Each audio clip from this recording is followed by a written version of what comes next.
Now, how would you search out a candidate to do a merger and acquisition? Well, in every community, there's a dental network. A dental network. These are professionals that serve the dental industry. I think of our reps, our Henry Schein rep, our Patterson rep, our implant reps, our Oral B rep, our the different support suppliers that we have in dentistry. These professionals often know the dental landscape in your community really well. They typically call on 150 to 200 practices a month. And what I suggest you do is meet with the dental network, meet with them individually and say, hey, I'm looking to acquire a practice to merge into mine. If you know anyone that might be appropriate for, let me know.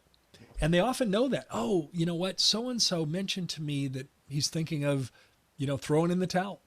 And let's also bring this back to COVID time now. There are many senior doctors that are really making some career decisions about their retirement relative to COVID-19. And there are many dentists that are thinking that rather than adapting to the new world, they're just going to call it quits. And they're done.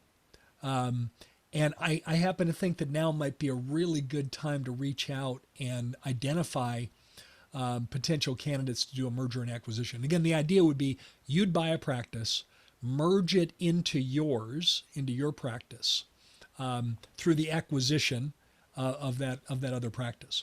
So one way to do this would be simply to ask people in the healthcare profession, in the network, to put their ear to the ground. We've talked about some of the reps. Let me talk about some other people that might be part of that group.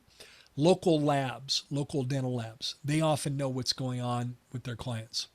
The local dental society, the executive director of the local dental society often knows what's going on with their members.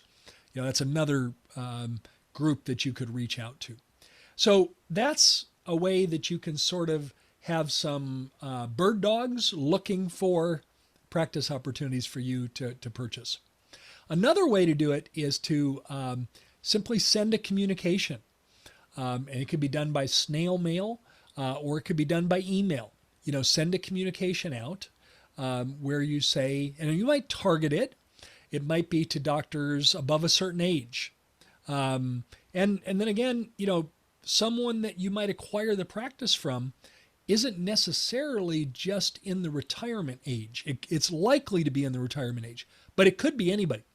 It literally could be a dentist that maybe is having career thoughts about changing or relocating. There's a lot of relocating discussions going on right now with people kind of making life choices about where they want to live. So I might suggest that rather than reaching out age-based, which is what I might have done in the past, I might have said, hey, reach out to dentists age 55 and older. And just write a nice, letter that says, hey, I'm one of your colleagues. I practice here in town. I'm interested in the opportunity to buy a practice and merge it into mine. Let me tell you a little bit about my practice.